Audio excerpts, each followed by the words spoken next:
Good morning one and all. I welcome you all for my video lecture on the subject Problem Solving and Python Programming.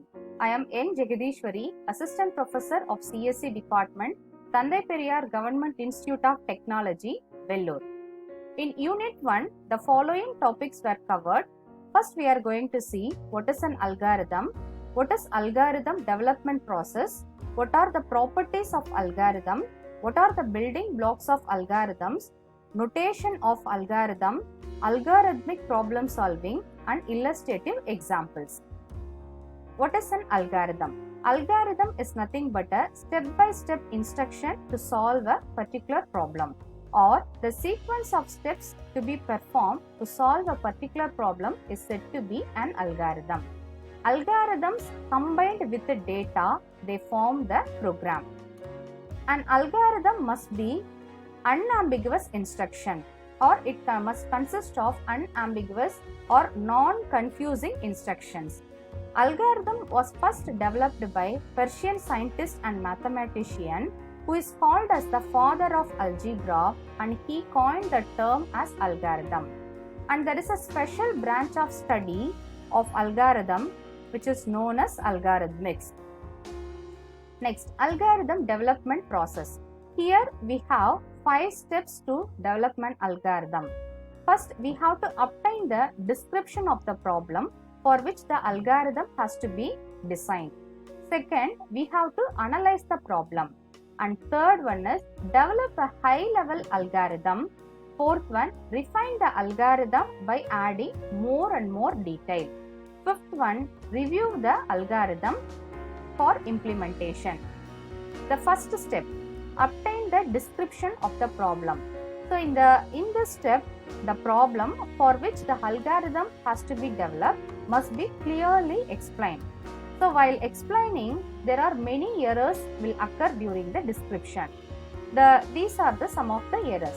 So this description relies on unstated assumption. There is no clear assumptions available in the description, and the description is ambiguous, so they can describe in a confused way, and description is incomplete. Description has internal contradictions. So these errors occur due to the unclearness of the client and by sometimes in the natural languages also. Next, analyze the problem. The purpose of the step is to determine the starting and ending points for solving the problem. So during the starting and ending points, when to start the problem, what is the duration of completion, what is the final stage of submission, etc. should be clearly defined in the second step, that is analyzing the problem. While determining the starting point, the following points were discussed.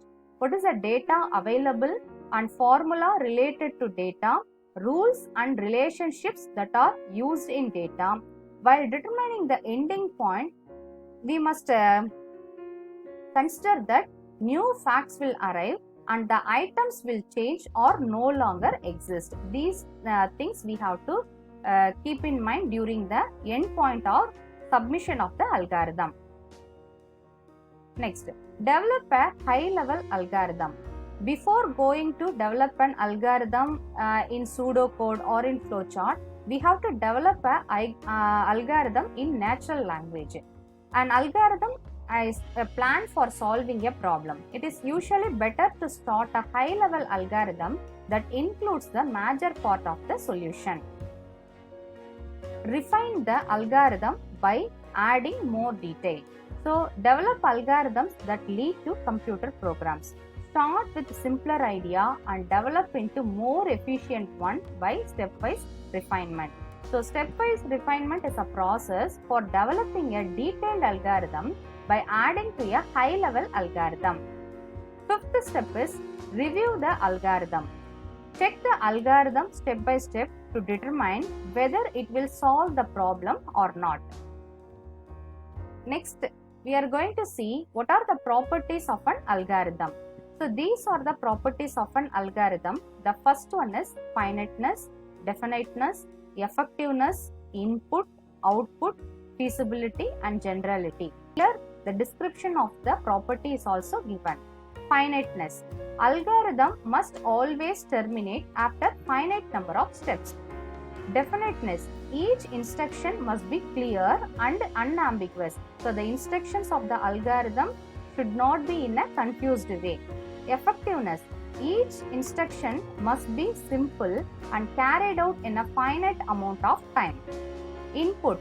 An algorithm must have 0 or more inputs. In some cases, the range of inputs also must be specified. That is, this algorithm can take the value from the minimum range to the maximum range is also given. Output. One or more outputs which have specified relation to the inputs must be given. Feasibility. Possible to perform each instruction. Generality. Must work for set of inputs rather than single output. Next, we are going to see building blocks of an algorithm. So the building blocks of an algorithm is, the first one is instruction or a sequence, second one is state or selection, third one is control flow, and fourth one is functions. These form the building blocks of an algorithm. So instruction or sequence. So instruction is nothing but a step to execute one simple task in an algorithm. So the specific order in which the instructions are performed in an algorithm. An instruction can be of any types. It may be computational instruction, it may be input statement, or it may be output statement. So input statement is used for getting input value from standard I/O device, and output statement is used to deliver the output to the standard output device, and computational instruction involve mathematical computation or any executable statements. Next, state or selection. Selection is a decision or question. For example, here you consider this flow chart. In this flow chart, if A is greater than B, if the condition is true, it has to select this branch and print A is big. Suppose if this condition is false, that is A is not greater than B and B is greater than A, then this condition will become false. Then automatically it will choose this branch or it will select this branch and print B is big. So in this way, the state or selection is needed. Next, control flow. Choice made from two or more paths is said to be control flow. Iteration involves a repeated set of instructions. Two types of iteration: count controlled iteration and condition controlled iteration. Count controlled iteration repeats the loop up to specific number of times. For example, if you are taking for loop for I equal to I 1 to n, so the loop is getting executed from 1 to n number of times. And condition controlled iteration repeats specific condition has been reached, while I not equal to 0. Suppose if this condition is given until the value of I not equal to 0, the condition, the loop statements will be getting executed. Next, functions. So functions improve modularity of the algorithm. So here the complex task is divided into smaller subproblems and each subproblem is carried out by modules or functions. Next, we are going to see different notations to write algorithm. The first one is natural language. So this is very primitive. Before going to start an algorithm to write in a pseudocode or in flowchart or in programming language, we have to write in natural language for our clear understanding. What is the step-by-step execution? What we are going to do in that particular problem. Next, pseudocode, then flowchart and programming language. Pseudocode. Pseudocode is nothing but a text-based design tool.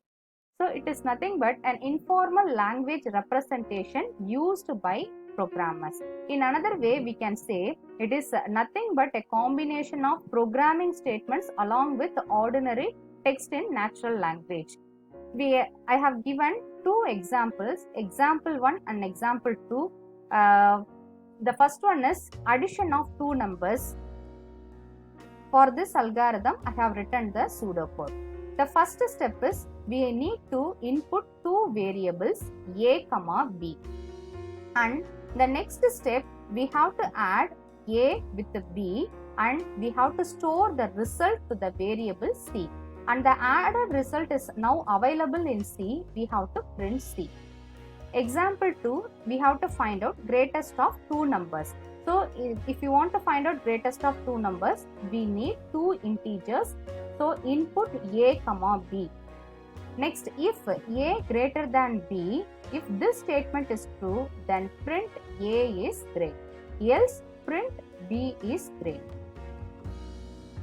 Flowchart. Flowchart is the graphical representation of an algorithm. Flowchart was first introduced by Frank Gilbert in the year 1921. Initially, it was called as process flowcharts. And there are many types of flowcharts available. The first one is document flowchart, data flowchart, system flowchart, and program flowcharts. So document flowcharts usually traverse from left to right of the document. It is used to indicate the document flow across the components of the system.